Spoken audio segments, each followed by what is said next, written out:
meus amigos, espero que todos estejam em paz, com muito amor no coração, com muita fé, com muita esperança, né? Para que possamos seguir adiante. Eu me chamo Vera, sou colaboradora do CELI, Centro Espírita Luz e Esperança de São Francisco de Assis, o nosso amado CELI, em Porto Alegre, Rio Grande do Sul. Né? E nós estamos com as nossas palestras virtuais nos canais digitais do YouTube, o Instagram, o Facebook. Tá? Então, cada dia tem um integrante do CELI, né, com uma palestra virtual. Então sigam os nossos canais virtuais, clique lá no sininho, deixe os seus comentários, assista as nossas palestras, vão estar ajudando muito os canais digitais do CELI, né? Então, que os nossos amigos da espiritualidade possam estar nos intuindo, nos agraciando com um manto de muita energia, de muito amor nesse momento, para que as nossas palavras possam chegar no coração de todos aqueles que necessitem dessa energia de amor, de paz, e aí com essa energia se expandindo, que chegue aos nossos irmãos que estão em hospitais, que estão em clínicas, né, que estão em casa, e todos aqueles que estão cuidando, os nossos enfermeiros, nossos médicos, um amor muito grande que chegue no coração de cada um de vocês, né, acariciando a alma de todos nós nesse momento. E aqueles irmãos que estão, né, desencarnando, que eles possam receber a ajuda dos nossos amigos da espiritualidade, na sua nova morada, na sua nova condição. Então, de coração, nós pedimos, com essa energia de amor, que chegue em cada um. Tá? E nós hoje vamos estar falando de uma bem-aventurança. Vocês sabem que Jesus subiu ao monte ensinando aos seus discípulos e ao povo da época, né? Então as bem-aventuranças é um legado maravilhoso para todos nós, e tanto que Kardec colocou no início lá, né, do Evangelho segundo o Espiritismo, 5 capítulos das bem-aventuranças: bem-aventurados os aflitos, os pobres de espíritos, os mansos e pacíficos, os misericordiosos e os pacificadores, né? Então, quando a gente lê e se integra das bem-aventuranças, elas vão nos trazendo um sentimento muito bom desses ensinos de Jesus, né? Como se fosse um roteiro, uma receita, um guia, nos auxiliando no nosso dia a dia, nos auxiliando nessas situações, de como devemos nos portarmos, por que não? Sim, por nos portarmos. Então, bem-aventurado, segundo o nosso Evangelho, segundo a doutrina espírita, porque herdará o céu, porque ele será feliz, né? Ele estará feliz na sua consciência, tá? E bem-aventurados os pobres de espírito, que é o capítulo 7, é a primeira bem-aventurança que Jesus vem nos trazer como base das outras bem-aventuranças, né?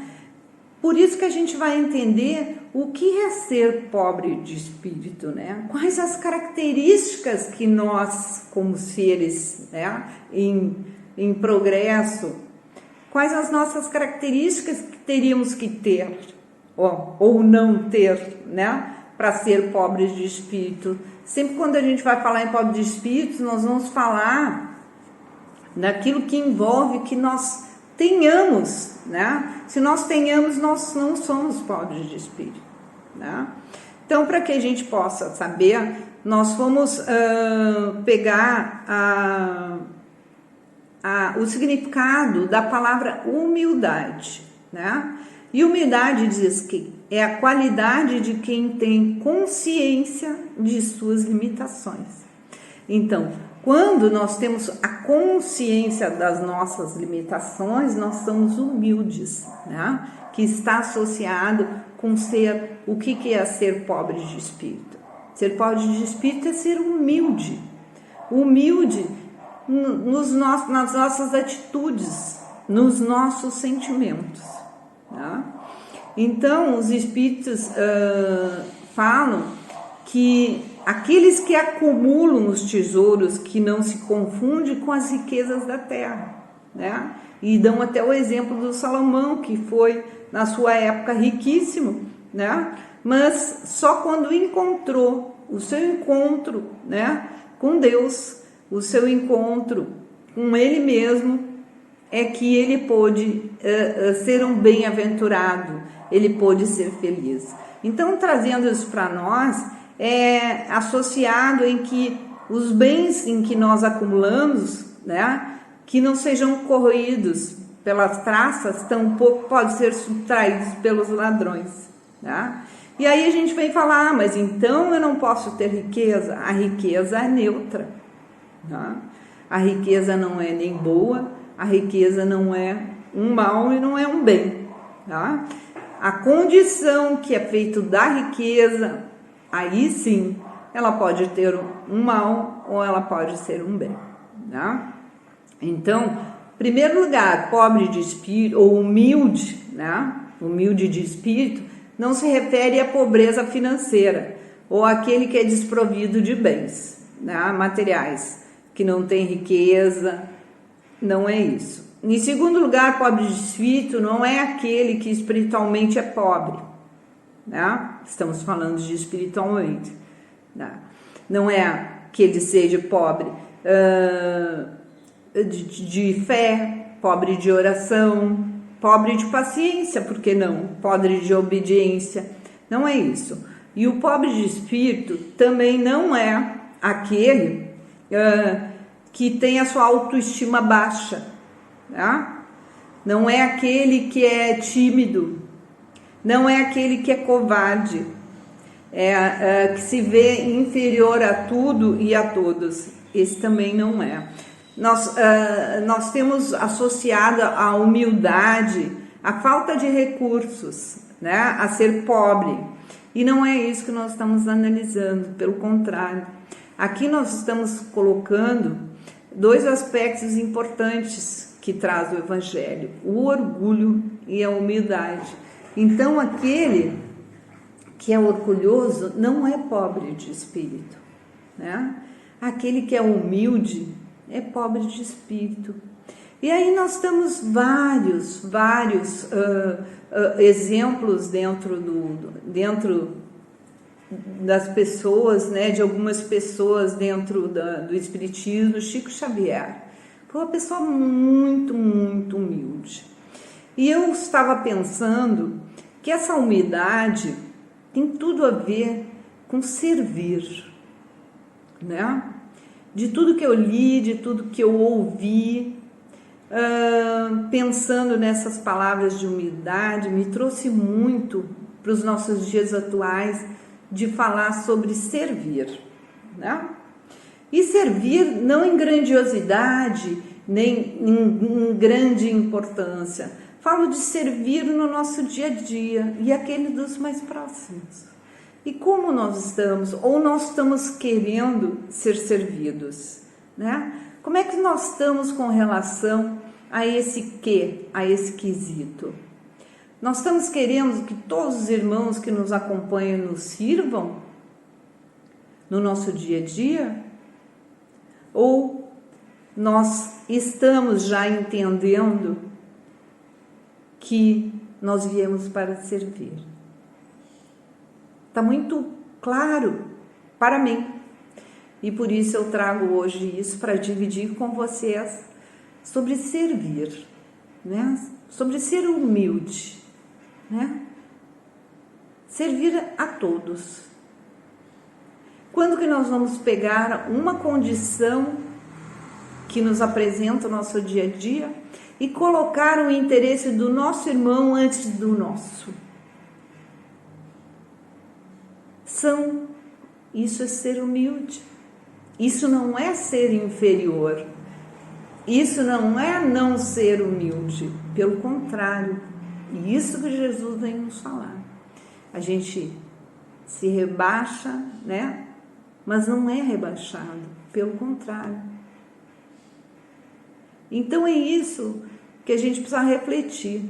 Esse exemplo tão claro me traz muito esse exemplo do André Luiz, quando chegou lá nas câmaras, né, lá de trabalho, de recuperação dos irmãos que chegavam, desencarne, e ele chegou como médico, com a sua arrogância, com todo com o seu orgulho muito grande.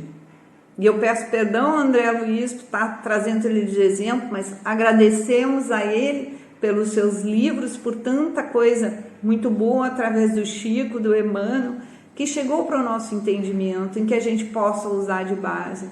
E ele, enquanto não se deu conta e poder trabalhar sua humildade, ele não entendeu. Quando ele começou, né, a entender, e ele começou a varrer, né, e ajudar a limpar toda aquela sujeira, aqueles irmãos que chegavam precários, e ele, né, com todo o amor, com todo o carinho, né.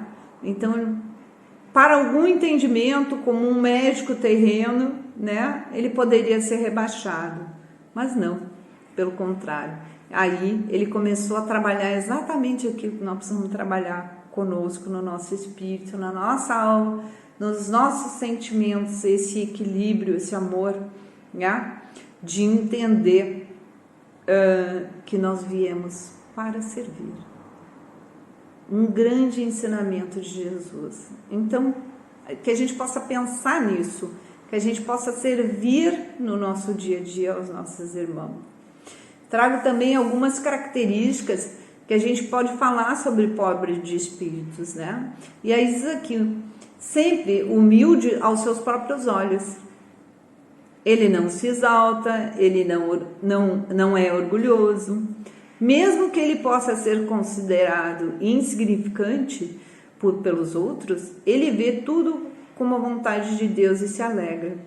Gosta de fazer todo o seu trabalho no oculto e não recebe a honra dos homens.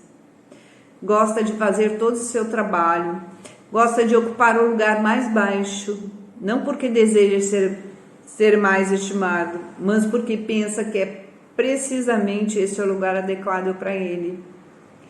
Reservado em sua conduta, nem agressivo, nem exigente, gosta de desistir de suas vantagens para o benefício dos próprios. E assim vão inúmeras, né, características daquele ser de pobre em espíritos. Mas nós sabemos, meus irmãos, que todos nós, né, a partir de que começamos a nos alimentar do Evangelho, nós começamos a tomar outras posturas, e com novas posturas nós recebemos dos nossos irmãos, né, esse feedback, né, de entendimento e de leveza, e aí as coisas vão ficando mais leves, e aí a gente vai ficando mais bem-aventurado, mais felizes, todos vivendo em harmonia, porque se cada um servir o outro, assim como o Mestre nos ensinou, nós com certeza vamos estar muito melhores. E nesse momento é crucial que nós possamos ter esse ensinamento. Vamos pensar, meus irmãos, se ainda não conseguimos, mas vamos sim servir, né? Jesus disse que ele veio para servir e não para ser servido. Essa é a mensagem desse Evangelho, capítulo 7, Bem-aventurados os pobres de espíritos. Vamos, meus irmãos, tentar. E aí, aos poucos, nós vamos conseguindo. Agradeço esse momento de estar um pouco com todos, né? Espero que cada um leve alguma mensagem no seu coração. Um beijo grande e até a próxima palestra. Que assim seja.